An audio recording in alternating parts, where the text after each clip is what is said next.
ao vivo na tarde de ontem, em que tivemos a manifestação do senhor governador do estado. Ele fez uma live no Palácio Piratini. No início a gente estava transmitindo até pela live, mas havia muitas interrupções, né?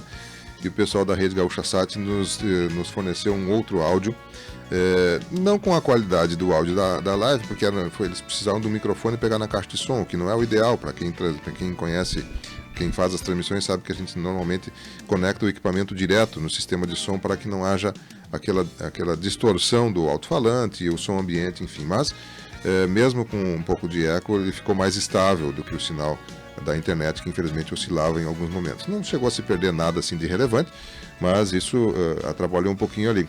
E depois a gente conseguiu estabilizar graças a esse sinal da Rede Gaúcha Sat aí.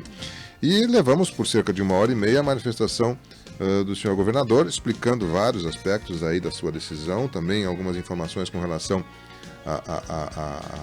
a pesquisa, né, das universidades, especialmente a Universidade de Pelotas, e, enfim, trouxe vários detalhes ali acontecendo. Mas, em resumo, né, o governador Eduardo Leite, em coletiva transmitida ao vivo aqui pela Tupã, prorrogou o decreto estadual que era válido até ontem, para o dia 30 de abril, abrangendo todo o estado, né? Ele informou que existem algumas restrições maiores para as regiões metropolitanas da capital, Porto Alegre, e da Serra Gaúcha, que é Caxias e arredores.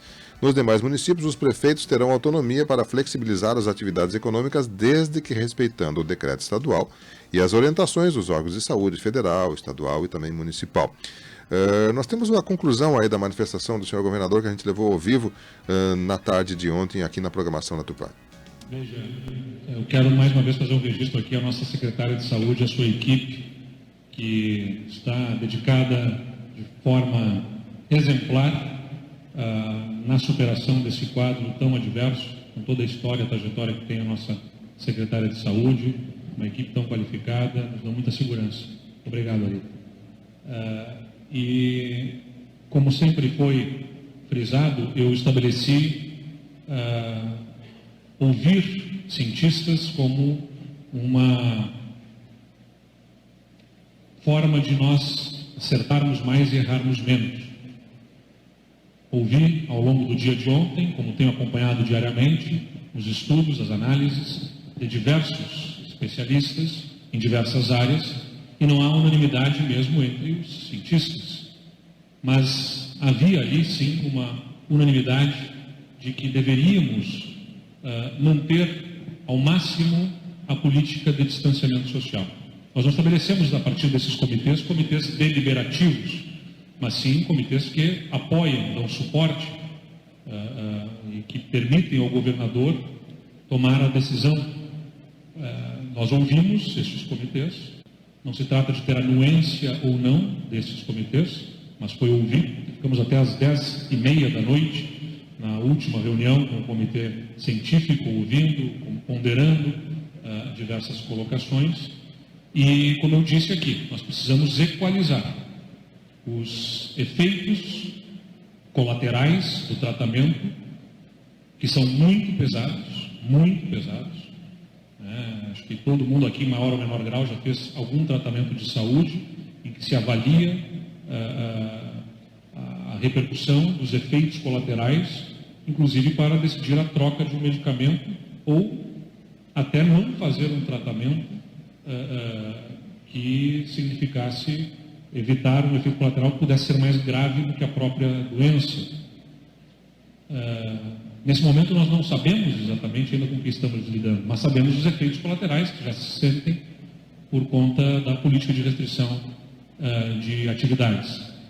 Então nós tomamos essa decisão, conscientes de que temos nos 497 municípios, além dos prefeitos, as suas próprias equipes de vigilância, que têm responsabilidades, que têm, em maior ou menor grau, mas têm estruturas para dar suporte e que estarão sob orientação da nossa Secretaria de Saúde, também da nossa vigilância epidemiológica à disposição, e que vão orientar, vão dar os parâmetros que deverão ser observados antes da tomada de decisão, que terão que ser considerados pelo prefeito e que, se não forem, poderão ensejar algum tipo de ação em relação ao prefeito na consideração, porque terá que ser justificada a sua ação em contrário do decreto estadual. Então, nós optamos por, nesse caso, como nós observamos naquele fim do mês de março, que, sem haver uma decisão estadual, prefeituras poderiam simplesmente nada fazer e assim permitir a abertura inescrupulosa ou sem critérios de estabelecimentos, nós optamos então por inverter e manter agora a vedação, abrindo a possibilidade de ser flexibilizado com o cumprimento de uma série de regras. Não é flexibilização para fazer o que quiserem. É dentro das regras estabelecidas no decreto, com as distâncias mínimas, com o oferecimento de equipamentos de proteção, com a disponibilização de itens de higiene, com a higienização constante dos espaços. Tudo isso estabelecido no nosso decreto e é o que se pode agregar ao dessas prefeituras para que nós possamos adequar esse tratamento ao que nós observamos nesse momento está significando um efeito colateral para alguns casos no Estado, pelo tamanho do nosso território maior do que o mais grave do que a própria doença.